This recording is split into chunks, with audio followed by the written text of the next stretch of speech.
everyone, what is going on? My name's Shoutout, and in today's Payday 2 video, we're going to be discussing the entirety of the breaking news event for Payday 2, also known as Crime Fest 2018, and now it has come apparent that that could actually be the final Crime Fest that we will ever see in Payday 2. It's a very strange position to be in because I didn't think it would be happening right now. I thought there'd be one last Crime Fest next year, but there is some details to discuss. We will cover them as this video progresses. But in this video, I'm going to be talking about the entirety of the event, and then you might notice from the length of the video, it might be a little bit longer than you might expect. There is a bit I want to discuss at the end after the event has finished, after I've done talking about everything, because Day 8 has a lot to do with Payday's story.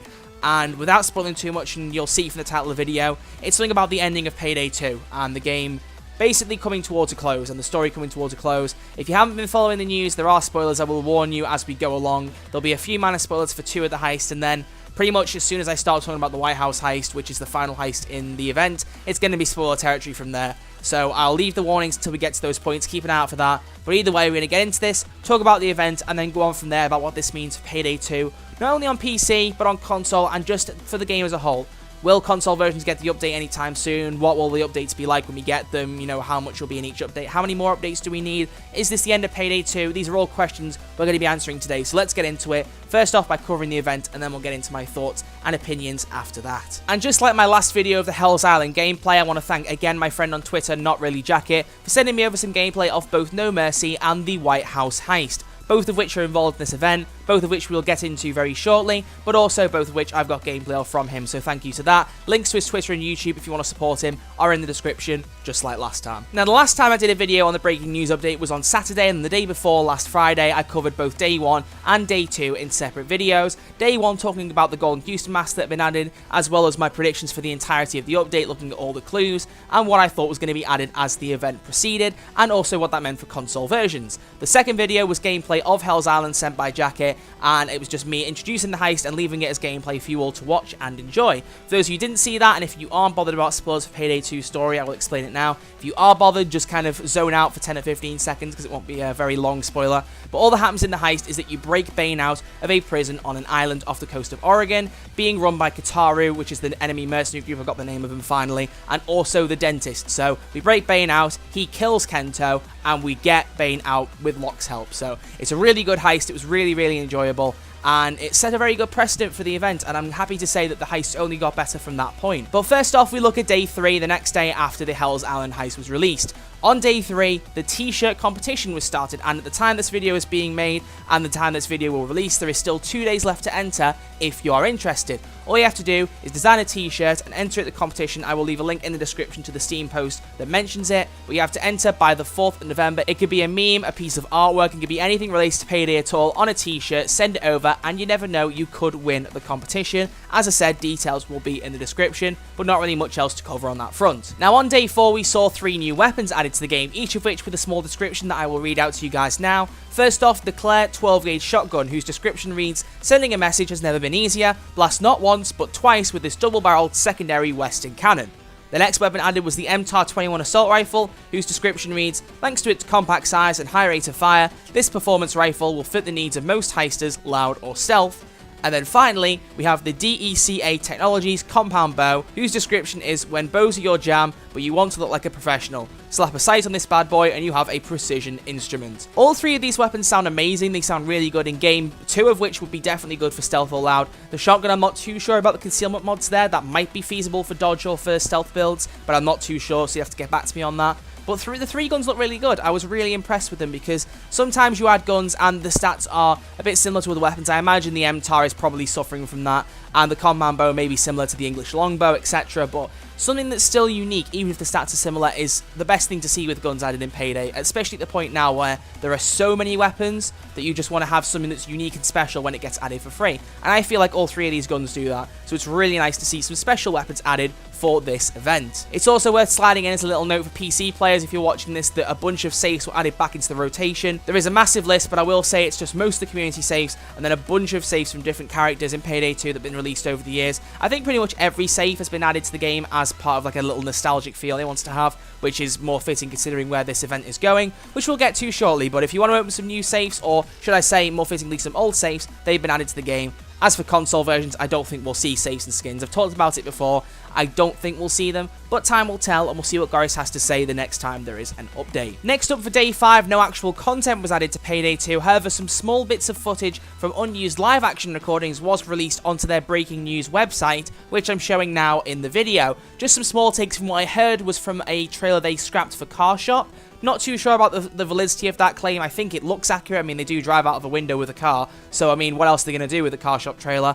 But I like the footage. I mean, it's always good to see the live action stuff for Payday 2, and I feel personally there's been a lack of it the last year or two, and especially after talking with Damon in the interview we did last month, there was some really interesting stuff about how they record stuff and not everything gets used, and how they have potentially some planned small live action things, so how and when those will pan out, we'll see, but we'll just take it as it comes and hope we get as much as possible. But that sums up day 5, let's move on to day 6. For day 6, we saw the final classic heist from Payday the Heist being ported over onto Payday 2. Yep, you guessed it, No Mercy is finally in the game under the codename of Mercy Hospital.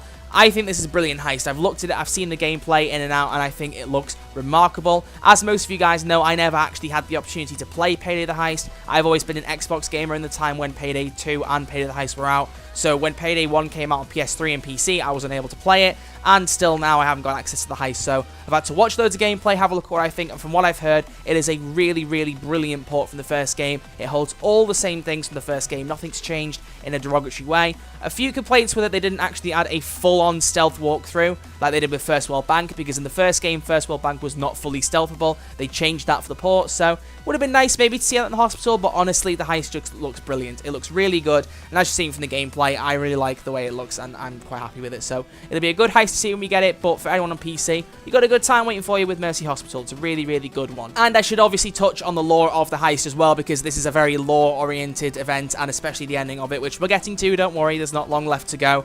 But for those of you who don't want to hear spoilers again, zone out, there'll be a timer on screen for you to skip to if you don't want to hear this little bit. But basically, it is a flashback to the heist. This is not a replay of the heist in the way that a lot of the classic heists are. Instead of going back to do the same thing again, we're literally going back in time to see it play out in Payday the Heist again, just with Payday 2's mechanics, game engine, and skills and all that stuff. The reason for this is because in this heist, you get access to some blood from a patient that is actually poisoned with an unknown disease. The reason they chose the flashback route for this one rather than the replay route is because we're looking at how a certain virus was obtained from this heist, from this hospital. In the heist, you had to gain access to a blood sample from a patient that was located in the hospital, and from what I've heard, it was heavily hinted it was a zombie-like virus because of the Left 4 Dead crossover.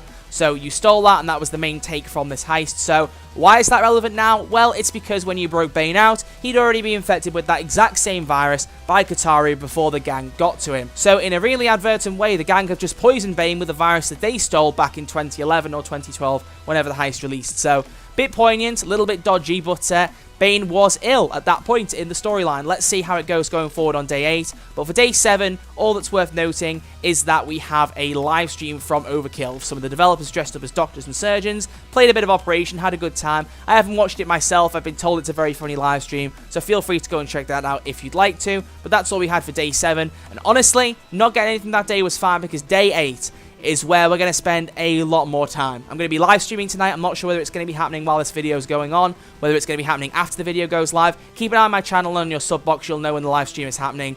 But we're going to be talking a lot about this because the final day is the White House heist. I'll be showing you gameplay of it now as it's going on, but there is a lot more going on here than people realize, at least for people who haven't actually played the heist or seen anything about it. So for once, when I say Payday 2 spoiler warning, I mean it with 100% sincerity. Sometimes I say not many people really care about the story spoilers, but I'm just saying it for the sake of saying it. This time, I genuinely mean it. If you care even the slightest about Payday 2's story, do not spoil this for yourself. Go and play it if you can on PC. Go and experience the heist and experience what happens after it. Do not let this video spoil that for you. That's my final warning. That's where we're going to leave it there. Again, if there is a timestamp on screen, that'll be what happens after I've finished talking about this. I will try and talk a bit about the console versions when we'll see it over there, but this will be a good bit of spoiler discussion. Now, in the White House heist, you have to break into the White House and gain access to a secret facility underneath the White House. I think it's abbreviated to PEOC, but I can't remember what it stands for. But it's a secret facility, and within there is a vault. And once you get into that vault, there are presidential pardon letters that have been pre-signed that would erase any criminal activity or any criminal record based around a particular person. The whole, whether it makes sense or not on the logical side of it, I know it's a bit questionable because if they were stolen, you could say they'd be voided, but we're not really meant to think about that. I think you're just meant to take it at face value. The point is, you break into the White House and you steal these pardons. Now, there are 24 in this vault, and I've heard that's the exact number of heists. Off the top of my head, I think there are 22 heists in the game. And on top of that, that includes Bain and Locke as the extra 2. That covers all 24. So the idea is to get those pardon letters, and then they could all have their crimes cleared for all the time they've spent in Washington, D.C. since 2013, and move on. Either live a new life without crime, or if they want to, start somewhere else. But the heist doesn't end there. The gameplay does. Once you've stolen the pardon letters, the heist is over. You get out of the White House and you escape.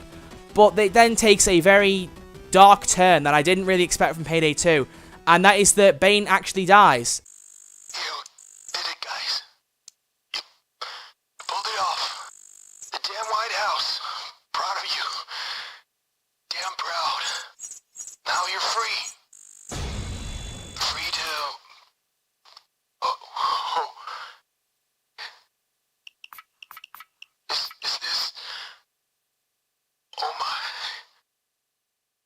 I can't believe I'm saying that because it's a very weird thing, and I know so many people were saying when Bain was kidnapped that, oh, he's probably dead, but anyone who thought that, all I have to say to you is that for such a detrimental character and such a pillar of the game, to just say he's dead without actually answering the question or having any form of tribute would not have been a good way to handle it, and I knew Overkill would not do it that way. They would have actually answered it either way if he was going to die, and we knew he hadn't died because obviously we broke him out of the prison a few days earlier in the event. He had this virus, and as it turns out, they couldn't find a cure in time. That's why No Mercy is a flashback, because we're not going to the hospital to find a cure. We're just recalling how Bain got this virus to be infected in his bloodstream, and basically how he dies. So in a really sad and inadvertent way, we basically kill Bain, which sucks. It really sucks. And what follows after the heist is that you unlock a bonus cutscene on the main menu, simply titled The End. And the thing I love about this the most is that I really hope that it's every live-action actor that's there. We don't see any faces, and some of the actors, including Locke's voice actor, Ian Russell, has said he's aware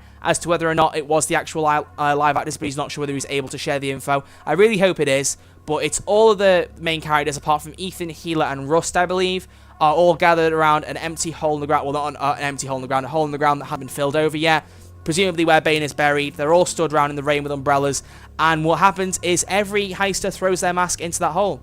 They throw the masks in, Jackie throws in his tape recorder, all except Dallas, who stood left behind right at the end looking down at the grave. He takes the mask off, but we don't see him throw it in. It's possible you can throw the mask in without a nudge from your shoulder if you toss it in such a way that you can't really tell, but I think they've done that on purpose, that you don't see Dallas's mask go in there because they've left it very open, because obviously Payday 3 is a thing. We don't really know what's going on with Payday 3, and I'm going to do another part to the Payday 3 video. I've been waiting to do that, and this is the perfect time to do so. So very soon we'll do some more discussion on this, but the nice little touch I just wanted to touch on was that Locke was actually in it. For those of you who saw Locke in there, that is actually Locke's voice actor, Ian Russell. He was asked to represent him on screen in live action, and he snapped the opportunity up, and he's actually there. And that cutscene, I don't even know what to say, because the way it was handled was brilliant. There was a huge post from Ian Russell on his LinkedIn page. I'll link that in the description if I remember.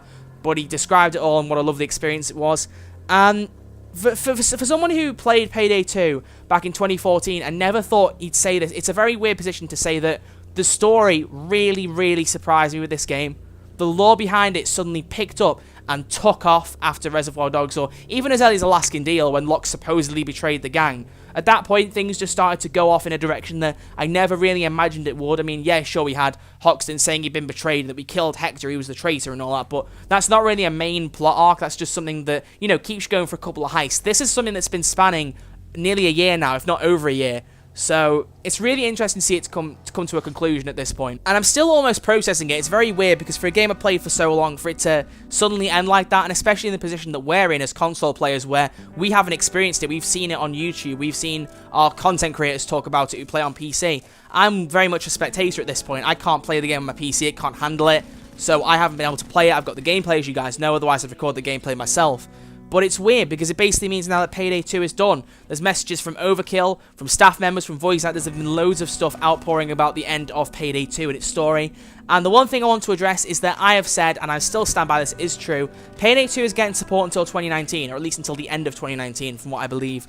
I think what I made the mistake in saying when I did talk about that in previous videos was that having support until 2019 doesn't necessarily mean that you'll add content until that point. There are bug fixes, glitches that will need addressing, any other issues with the game that may arise in the next year, and that's basically just Overkill saying they'll be there to fix them. I strongly doubt we'll see any more content now. Even a Christmas heist seems a bit out of the question. I don't think we'll see one, so it could be this is very much the end of Payday 2, and it's a very weird position to say that when I haven't played everything yet, but all I can say is I'm going to do a proper video closing off Payday 2, again, before we end it on consoles, because I don't know when all the DLC will be out. I'm not going to wait for that to happen. A video needs to be made. Payday 2 is a very special game to this channel. It's a special game to a lot of you, so I will get working on that. But to bring us back to the event, that sums up breaking news. And I mean, to say that breaking news meant it was going to be lore-orientated, I didn't think it'd be this heavy in terms of lore. I know I've got off a bit of a sidetrack talking about the cutscene and everything, but I didn't write a script. I never write scripts for these videos. I like to just talk about this stuff like it's a conversation. I feel like it's more relatable that way, but I'm just honestly blown away. So all I have to say is well done, Overkill. Well done on creating possibly the best heist you've made in a very long time. You surprised me with Bain Breakout. No Mercy looked flawless, honestly. And then the White House is just tremendous. You put in so much effort. I wondered why it released so late that night. It normally releases about 5 or 6 p.m. UK time when they have free content. It came out at 11 p.m. I was wondering what was going on. It must have just been they were getting the final touches ready. So, well done to Overkill. Thank you for what you've done with this game for the last 5 years. I know Overkill have made mistakes. People are going to pull me up saying, oh, what about the time when they added microtransactions? Or what about the fact they don't support COD so much? They are trying their best. They're a game company. They make mistakes. We all do. What I'm saying here is that this game is brilliant and it's down to them. Mistakes aside, everyone makes them. This game has been, honestly, a brilliant ride. I can't wait for it to end for us on console players, but since it's ended on PC, it's well worth me just saying something here. I'll do a full video talking about it soon, but thank you, Overkill, for a brilliant game. Thank you to everyone involved, the voice actors, the live action actors, the designers, the composers, everything like that. You've all done brilliantly, and I can't wait to see what's next for Payday 2 and what's next for Payday 3. Seeing where we go from here is going to be very, very interesting. But that sums up breaking news. So what matters to me now is what's going to happen with the console versions, because what arises now is a slightly different question. Normally with the console versions, I say to you, well, there's content ongoing, so maybe we'll see this in the next batch of DLC or the batch of DLC after that. But provided this is the last DLC, which it very well could be, and I'm pretty much sure it's going to be, we genuinely now have a different perspective to talk about. Because it's now, there is a finite amount of DLC that we need on consoles. There is a point now we say, we need to get up to the White House, and that's it, we're up to date, which is a very nice feeling.